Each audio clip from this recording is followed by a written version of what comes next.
Hey everyone, Ryan Young, KAATARO Jiu-Jitsu. Hope you're doing well.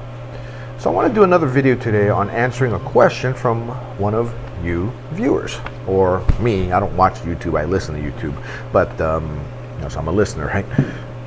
And this one is from, it's a response to our How to Prevent Injuries in Jiu-Jitsu video. But first, let me go over what KAATARO Jiu-Jitsu is. KAATARO Jiu-Jitsu is the martial arts firm that was formed by Master Dave Kama, and he is a Rickson Gracie black belt, and he's one of the dirty dozen in Jiu-Jitsu, meaning he got his black belt in the 90s, and he's been training for well over 30 years now here in 2021. And he runs 3 academies, one in Southern California in Orange County, in Irvine, California. He has his Dallas-Fort Worth campus in Flower Mound, Texas, and he has his Austin, Texas campus.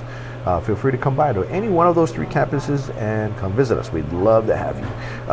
If that's not convenient for you, please feel free to visit us at KAATAROJujitsuOnline.com, where you can find the KAATARO Jiu-Jitsu curriculum, the methodology, as well as the videos to go with it, teaching every single thing that you need to know to be successful in Gracie Jiu-Jitsu, and in particular, Rickson Gracie Jiu-Jitsu. You know, invisible, connection, weight distribution, all that kind of good stuff. It's all in there. Anyway, so this particular question comes in response to how to prevent injuries in Jiu-Jitsu, and it's from JCB Paris.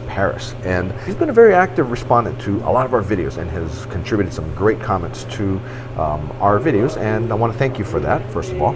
And let's go over your question. Many advanced practitioners have severe injuries or pain, but Elu Gracie could train up to his 90th birthday or something like that. How could you explain his longevity? Do you think people train too crazy these years and are worse partners than before? I can see sometimes people in Randori at my academy, and it looks like they want to kill each other. And that is kind of funny because, you know, we do train hard. And here's the thing, Elu Gracie trained hard. He didn't take it easy when he trained. And everybody who's successful in Jiu-Jitsu trains hard. Now, as far as being 90 years old, that's part of it is lifestyle, but part of it is genetics too. You have to have the genetics to live to age 90, right? I don't know if those of you who know, but there was a comedian way back when. His name was George Burns, and he lived well into his 90s, and he smoked cigars every single day, right? There are some people that, you know, they get cancer in their mouth and their throat and all that from smoking cigars every day. And people smoke cigarettes, lung cancer, all that kind of stuff. But yet, you have people like him who lived well into their, I think he lived over 100 years old. I think he was a centenarian. But as a smoker, how do you do that? Then you could look at it and say, well, you know, smoking is bad for you. It'll shorten your lifespan. Well, what happened to him, right? Some people are just genetically gifted. And his brother Carlos Sr., I think he lived to be like 94 or something as well. So an elevated age runs in their family. So, you know, that's one part of it. You know, another part of it is your lifestyle. So they ate pretty healthy, pretty clean. Now, some people say, well, they eat a lot of carbs and a lot of fruit and stuff, which is true, but they ate 0 processed foods. And they took in very little, like table sugar. Any sugar they took in were, you know, juices and fruit, and they ate some vegetables. But, you know, they're generally eating natural food that comes, you know, from the source rather than from a box. So that will help you as well. You know, just like how people, when they train hard, you know, there are a lot of things that we see, but we think we know, but we don't really know. For instance, you know, when people get lean, right? You look at people who are really lean and muscular. They think, oh man, I just want to know what workout you do. Right? You do CrossFit? Well, you got people that are lean that do CrossFit, but you got people that are fat that do CrossFit. Oh, you do Jiu-Jitsu? You got people that are fat that do Jiu-Jitsu and that are lean that do Jiu-Jitsu. So the activity isn't necessarily the common theme, right? Have you guys ever heard that expression, abs are made in the kitchen? Yes, abs are made in the kitchen, which means that your diet plays a much larger role in you being lean than does your workout. I mean, you can do any kind of workout. You know, if your body if you're giving it the right fuel and you're keeping your insulin levels down, then you will be lean, right? You know, I'm 53 years old, Dave is 58 years old, and we're both pretty lean, right? It's because we eat pretty well. I mean, we don't eat badly. I mean, maybe you do have a cheat meal every once in a while, but on the whole, your style of eating is eating clean, healthy foods. Now, I don't want to get into the whole carnivore, vegetarian, vegan debate and all that, because that's not really the place to do it right now. But most of you know that I'm pretty much a carnivore, and if I'm not a carnivore, I'll be a ketogenic type eater. Same with Dave. Right? Dave eats more fish than I do. I eat more red meat. But at the same time, it works for both of us. Now, some of you may come back and say, well, I'm a vegan and I'm healthy. Well, yeah, I mean, I don't doubt it, but I'm also sure I'm sure you don't eat too much food that comes out of a box, right? So that is a lot of the battle. It's just staying away from the processed foods. But going back to Elio living 90 years old and training that long, that's a little different story, right? Once you get to a certain age, you need to throttle back the intensity of your training and just train more for movement and for enjoyment and not for competition, for instance, right? You can't beat your body up constantly when you're older and expect your body to recuperate so you can do it again and again, right? When you're a teenager, when you're in your 20s, even when you're in 30s, you can do that. You can train really hard. You can go at a very high intensity level. You can train for the highest levels. But at some point in time, your body's going to catch up and you're going to have to slow it down. Because if you don't, you'll be a cripple. Right? Elio Gracie wasn't a cripple because he trained in moderation. And he lived a moderate lifestyle from what I understand as well. Once he was an older man, even Grandmaster Hickson, right? He trained really hard. He fought really hard, well into his 40s, which is 10 years longer than most people. Probably his late 40s. But at some point, he slowed it down, and he slowed it down drastically. I learned this lesson first watching Master Dave back in 2013. So that was 8 years ago, so he was 50 years old, and I was 45 years old.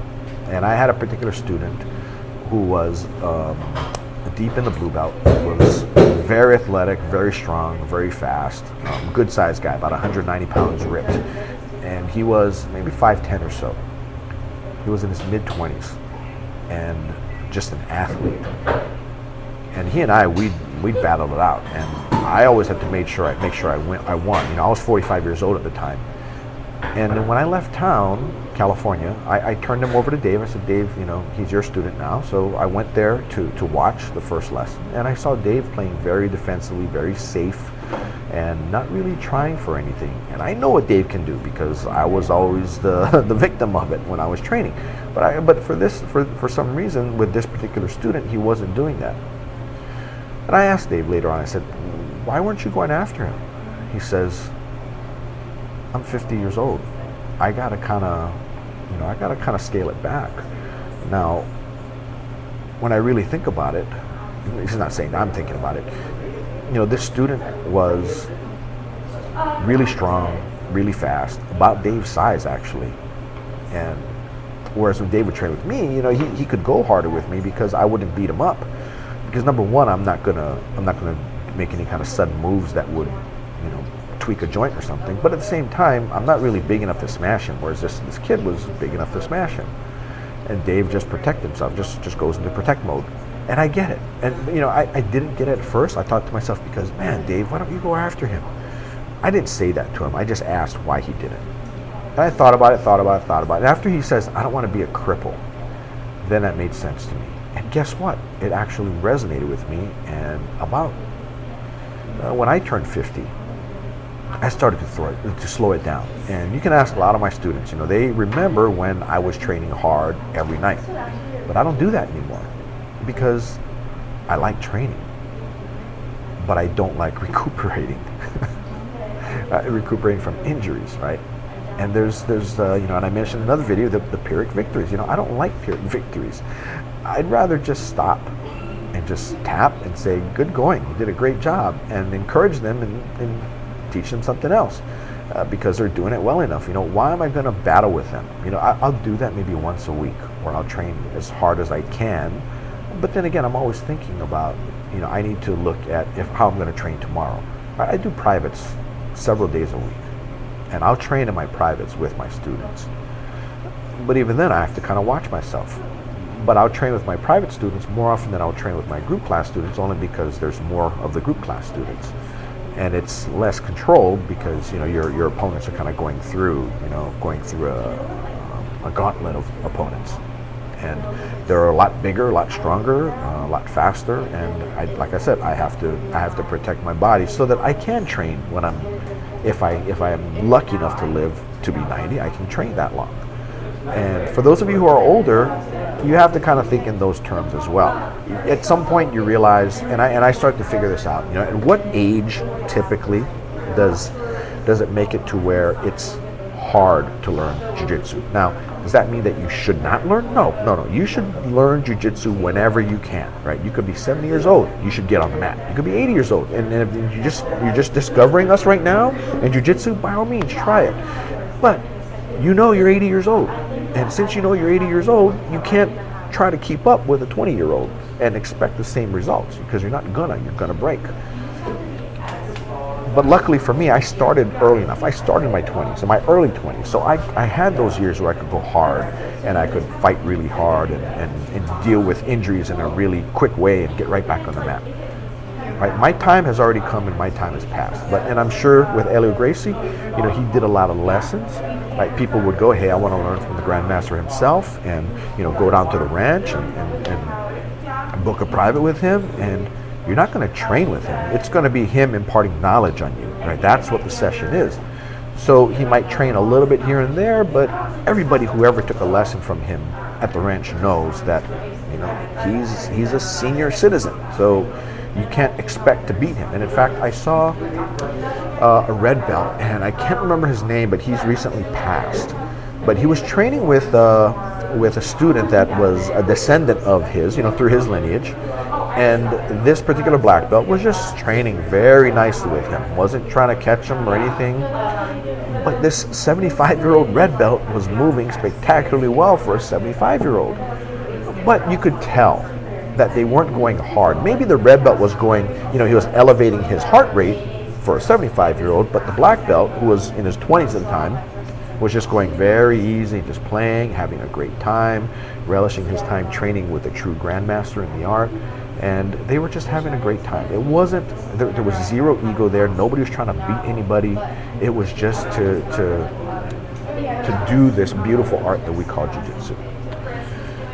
So for those of you who, JCB Paris, you're wondering how Helio Gracie did it, I suspect that's how he did it. Number one, he has great genetics, so he could be 90 years old.